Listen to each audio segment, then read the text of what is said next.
What is the purpose of mind identification? Occasionally someone will ask me this question. Why?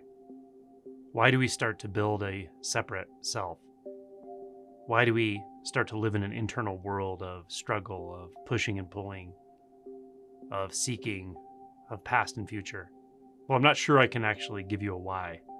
I'm not sure there is a why. Perhaps the complexity of the nervous system. Perhaps it's the next step in the evolution of consciousness. But as Carl Jung described, it's an unstable, uncomfortable stage of human consciousness, and we have to evolve beyond it. That sounds good to me. But this video is not about the whys of the situation, because when we ask why, we often are led into analysis. We're led into conceptualization.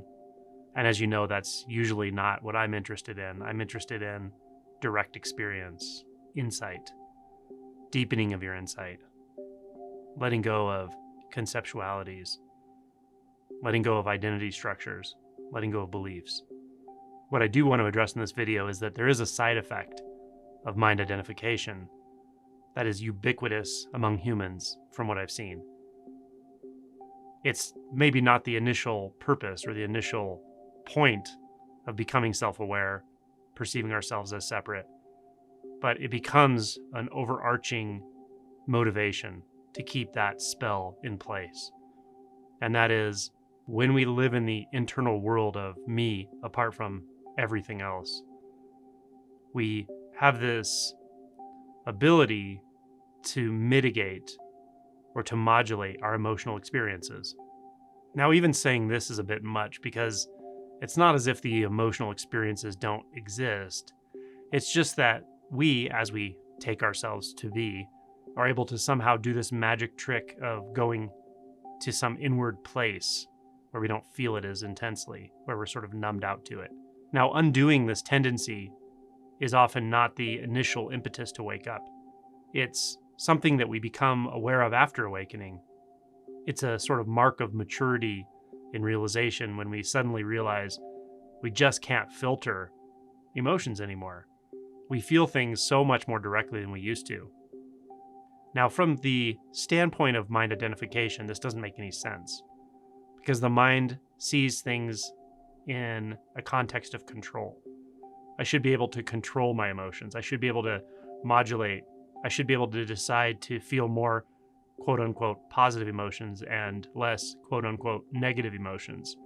So it can be quite a surprise after awakening when we start to feel emotions more directly. Specifically, the one emotion I notice people are usually taken aback by is fear.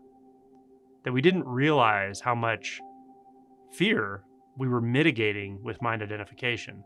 What I mean by this is the fear of seeing that we are physically vulnerable. So how does this manifest? Well, it's not uncommon that someone will contact me saying, I used to drive all the time and never even thought that I was afraid of driving. And all of a sudden, when I see cars passing me, I feel this visceral fear that, wow, my life could end at any moment. Now, this may sound like an undesirable recognition, but it's a phase you go through. This happened for me on and off for a few years, but it wasn't constant.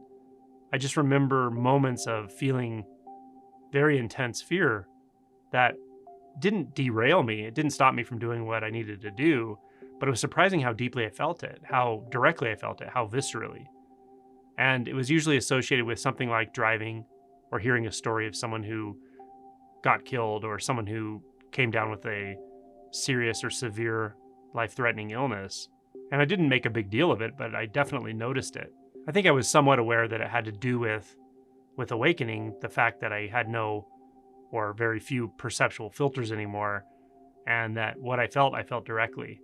And I noticed this with other emotions as well. I noticed it with sadness. I noticed it with shame. I noticed it with grief, loss. I noticed it with surprise. I noticed it with anger. Now, we might think that it's potentially destructive to be more in direct contact with anger, but I'll tell you through experience, it's quite the opposite. When we don't know that there's anger functioning in us is when we act unconsciously, when we do harm, when we act in violent ways at various levels. When we feel it directly and we acknowledge it and we can't ignore it, then we tend to not act out on it. We tend to not take it out on others. And I find this true with all emotions, actually. If we feel sadness or grief and we just own it, we experience it directly, we don't tend to manipulate others to mitigate our fear of loss, our fear of being alone, our fear of abandonment, etc. So it's a really good thing that we start to feel emotions in a very direct way. A lot of the beliefs around them and the maladaptive behaviors can and will fall away with time.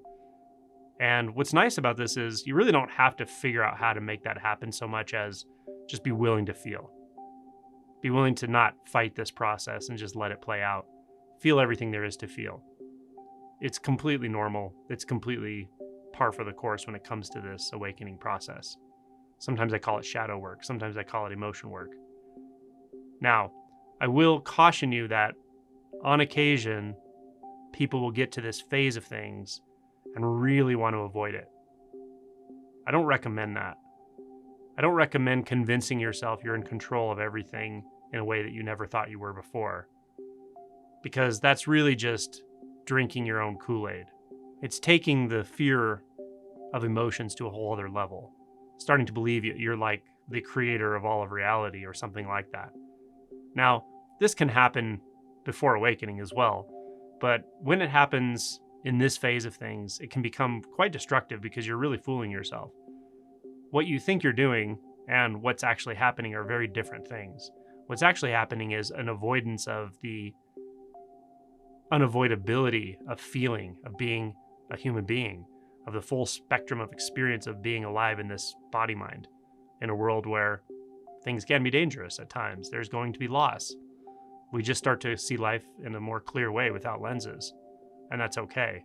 But when we completely avoid that and we start to really try to purposely overlay a mental reality over that, some mental version of reality where we're in control of everything all the time and we can decide what we feel and what we don't feel, etc., you're probably selling yourself a bill of goods. So I just wanted to make this video to point that out, that it's completely normal.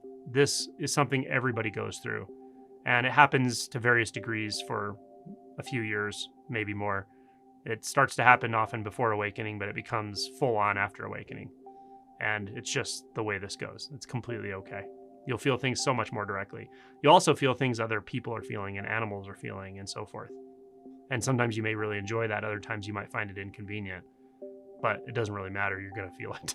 So become friends with the unmitigated feeling of emotion, the feeling of aliveness, and it will take you to its depths and show you things you would never trade for all the touchy-feely, ooey-gooey spiritual experiences in the world.